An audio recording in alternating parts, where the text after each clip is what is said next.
What's up everybody, this is BR, and progression is a word that gets thrown around by gamers all the time. And this is mostly attributed to the dominance of multiplayer games in this modern era of gaming. And I think another reason why it gets brought up so much is because the implementation of progression tends to be botched a lot of times in games. So I'd like to talk about it and share my opinions on what really makes a good progression system, and that's going to be the topic of this video. But before I get started, this video was pitched by my patron, Jarrell LeeBrown, over at my Patreon. If you'd like to support me and also pitch in your own ideas for video topics, you can support me through a link down in the description. Thank you, Jarrell LeeBrown, for your support. Anyway, on to the video. I think the best place to start in order to figure out what makes a good progression system is to first figure out what is the point of it. To someone who's not a long-term or even avid gamer, a progression system just seems like busy work. And on paper, that's pretty much what it is. But that really could be said about any hobby. And to be honest, there really is no point to progression system. If a game is fun, it's gonna be fun and people are gonna continue to play it. However, I believe that what really cements the progression system's importance in gaming is adding a sense of accomplishment to a game. In other words, it makes the game not feel like such a waste of time, as if you're actually working towards something. You know, progression, even if it is all just kind of superficial. And is it a little sad? Yeah, but I mean, what isn't? In our great landscape of entertainment, what isn't a waste of time? But personally, I think that if we're having a good time doing it, then it's not really a waste of time. We're getting entertained, we're getting a little piece of relaxation after a long day's work, and I think that's what validates a progression system. Something to work towards to our satisfaction. Obviously, we're talking about a multiplayer game here because a single player game doesn't actually need a progression system. Usually a single player game has either difficulty or a story or something just like that that brings satisfaction to a player. It doesn't need some arbitrary number or some sort of set of achievements. When you beat a game, you'll usually feel satisfied just by doing that action. You don't necessarily need a big old banner that says, hey, you just completed a game. What makes multiplayer games so different is that multiplayer games don't end. Once one match ends, another match begins. So how do you keep a player feeling like they're progressing towards something once the match ends? Especially if they lost that match. Usually when people lose, they feel bad about it. So how do you keep them from just clicking out of the game? I think one of the best ways to find out that answer is by looking at some of the games that I believe have done a wonderful job in implementing their progression systems. All of course with the goal to keep player retention.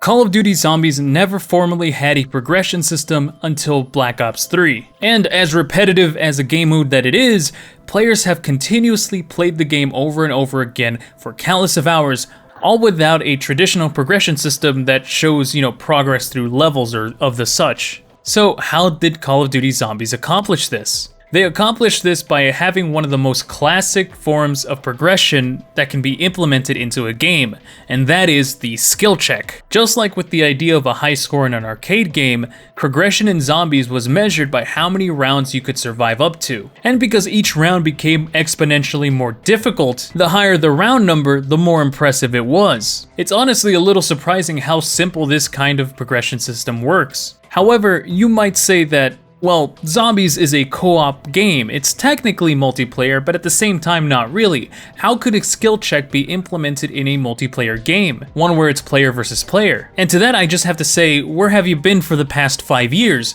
Just look at battle royales. Replace rounds with placements, and you basically have that skill check right there. Sure, it might not be infinite, but everyone in the lobby is always trying to get the highest placement possible.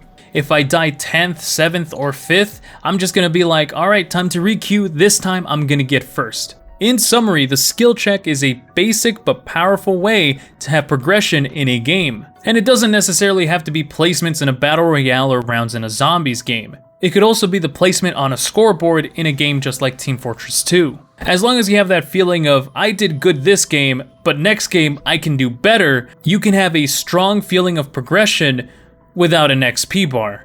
But, speaking of which, progression based on an XP bar seems pretty simple. It's used in so many multiplayer games that it's almost laughable to think about it critically. I mean, just have the number go higher and people will feel satisfied. But, if that were the case, Halo Infinite wouldn't be in the situation that it is now, because it missed the most crucial part about having a progression goal, and that's the reward. A progression bar or an XP bar doesn't mean anything if there's nothing at the end, and it doesn't necessarily have to be content. So the two types of rewards that you could have through an XP bar are content and vanity. Typically, the most straightforward way to implement an XP bar is by having things to unlock once you fill that XP bar. MMOs have been doing this forever, and most first-person shooters have been doing it since Call of Duty 4 Modern Warfare. Obviously, the more XP you gain, the more things you unlock. But the other type of reward that you can give is not going to be anything that explicit. Instead, what you're rewarding a player with is vanity, which is extreme pride on an accomplishment. The worst thing you can have is have a player grind all that XP, get all the way to the end, the maximum, and then have no way to flaunt their high level. They're gonna question what the hell was the point of it anyways. They didn't unlock anything, it's just a big number. This is why I personally disagree with that idea that our brain just likes having a bigger number. We only like that bigger number because we think that other people like that bigger number. And somehow that bigger number is gonna make other people think better of me. So if you really wanna have an accomplished feeling by the end of an XP bar, it should also come with a little side of clout as well. Now, I do think that the XP bar has kinda gone the way of the dodo, mostly because of ranked. Ranking levels nowadays have more bragging potential compared to their XP brethren. Now, it could just be that that's just how XP bars evolved to, but I still think that XP bars have some way to still give a player a nice little sense of pride and accomplishment. But it's up to the game developers to give that weight to that player. Maybe a special cosmetic or a nice little shiny banner under their name. Something to say, hey, I got max level, bow down to me, peasant. Now, I don't have a third method of implementing a progression system in a game, but I still have an opinion that I think is a lot more important than these other two methods combined. And it's really the deciding factor of it all. Because without it, you don't have a progression system. And that idea is that if the game isn't fun, it doesn't matter what kind of progression system you have, nobody's gonna do it. I don't care how shiny the badge is, I'm not gonna kick myself in the nuts 100 times in order to get it.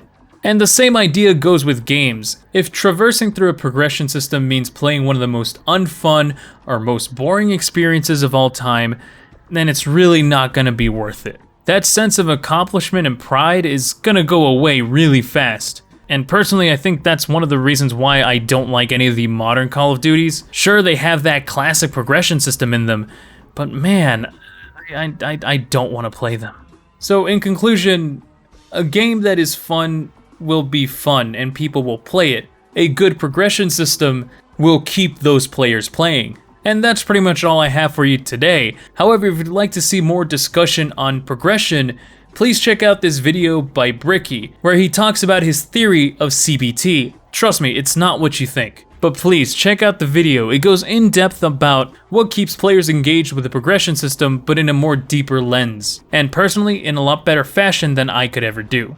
But anyways, leave your opinion down in the comment section down below. If you found this video interesting, like it if you like it, dislike it if you disliked it. If you'd like to see more content just like this, make sure to subscribe. And if you'd like to support this channel, I do have a Patreon in the description. Thank you so much to all my patrons, and thank you Jarrell LeeBrown for the suggestion for the video. Thank you all for watching, and I'll catch you later.